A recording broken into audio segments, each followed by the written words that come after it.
ഷംനാസ് വ്ലോഗിലേക്ക് എല്ലാവർക്കും സ്വാഗതം. ഒരു സിമ്പിൾ ബോണ്ട ഉണ്ടാക്കിയല്ലോ. അതിനുവേണ്ടി വലിയ 2 ഉള്ളി, കുറച്ച് കറിവേപ്പില, 2 പച്ചമുളക്, ചെറിയ പീസ് ഇഞ്ചിയാണ്, 4 അല്ലി വെളുത്തുള്ളിയാണ് എടുത്തത്. ഞാനൊരു 4 ഉരുളക്കിഴങ്ങ് ചെറിയ പീസാക്കി കട്ട് ചെയ്തിട്ട് ഉപ്പും മഞ്ഞളും ഇട്ട് വേവിച്ചെടുത്തതാണ്. 3 വിസിലാണ്. 3 വിസിലാകുമ്പോഴേക്ക് നല്ലോണം വെന്ത് കിട്ടിയിട്ടുണ്ട്. 2 വിസിലാകുമ്പോൾ ഓരോ കുക്കറിനനുസരിച്ചായിരിക്കും. 2 വിസിലാകുമ്പോൾ ഉള്ളൊന്നും ശരിക്കും വേവാത്ത പോലെ ഉണ്ട്. 3 വിസിലായപ്പോൾ നല്ലോണം വെന്ത് കിട്ടിയിട്ടുണ്ട്. ഇനി നമുക്കൊരു പാൻ വെച്ച് അതിലേക്ക് കുറച്ച് വെളിച്ചെണ്ണ ചേർത്ത് കൊടുക്കാം.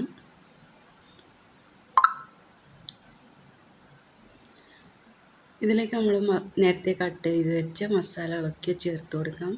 ഇതുപോലെ ചെറിയ ചെറിയ പീസാക്കിയിട്ട് തന്നെ ഉള്ളി കട്ട് ചെയ്യണം.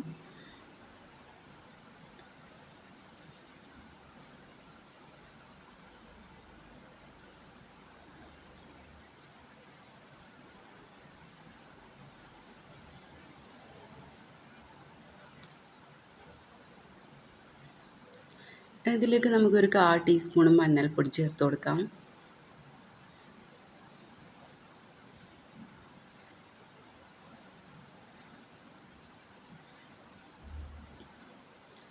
ആവശ്യത്തിന് ഉപ്പ് നമുക്ക് ചേർത്ത് കൊടുക്കാം. പിന്നെ ഒരു 1/4 ടീസ്പൂൺ ഗരം മസാല പൗഡറും കൂടി നമുക്ക് ചേർത്ത് കൊടുക്കാം.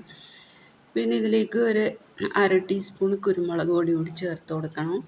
അത് എരിവില്ല ഇഷ്ടമില്ലാത്ത ആൾക്കാരാണെങ്കിൽ അത് ഒഴിവാക്കാം. പിന്നെ നമുക്ക് ഉരുളക്കിഴങ്ങിൻ്റെ തോലിയൊക്കെ കളഞ്ഞ് ഇതിലേക്ക് ഇട്ട് കൊടുക്കാം, നമ്മളെ മസാലയിലേക്ക്.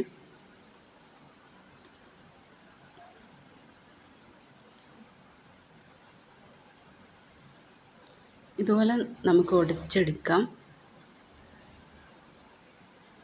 ഇതൊക്കെ നല്ലോണം കുഴച്ചെടുത്തതിന് ശേഷം നമുക്ക് ഓരോന്ന് ബോൾസാക്കി എടുക്കാം.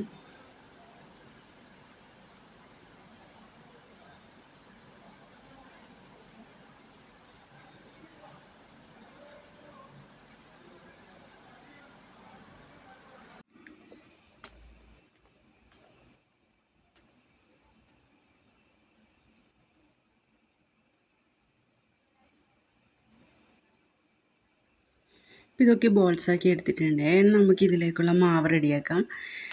കുറച്ച് മൈദപ്പൊടി എടുത്തിട്ടുണ്ട്. അതിലേക്ക് ആവശ്യത്തിന് ഉപ്പും വെള്ളവും ചേർത്ത് നമുക്ക് നന്നായി കലക്കിയെടുക്കാം. ഇതുപോലെയാണ് കലക്കിയെടുക്കേണ്ടത്.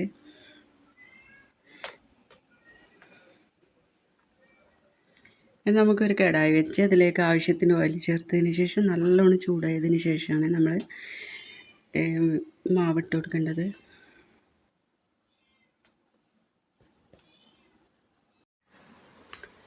ബാക്കിയുള്ള മാവ് കൂടി നമുക്ക് ഇതുപോലെ വെച്ച് കൊടുക്കാം.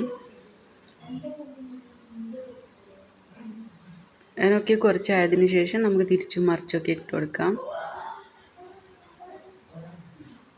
അപ്പോൾ ഇതൊക്കെ ആയിട്ടുണ്ട് കേട്ടോ. നമുക്കിനി ഇതൊക്കെ ഒരു പ്ലേറ്റിലേക്ക് മാറ്റാം.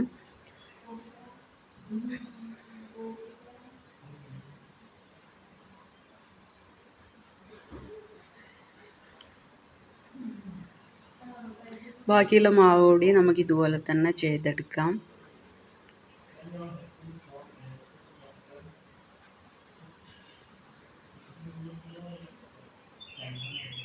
ഇങ്ങനെ നമ്മൾ വളരെ ടേസ്റ്റിയായ ബോണ്ട റെഡിയായി.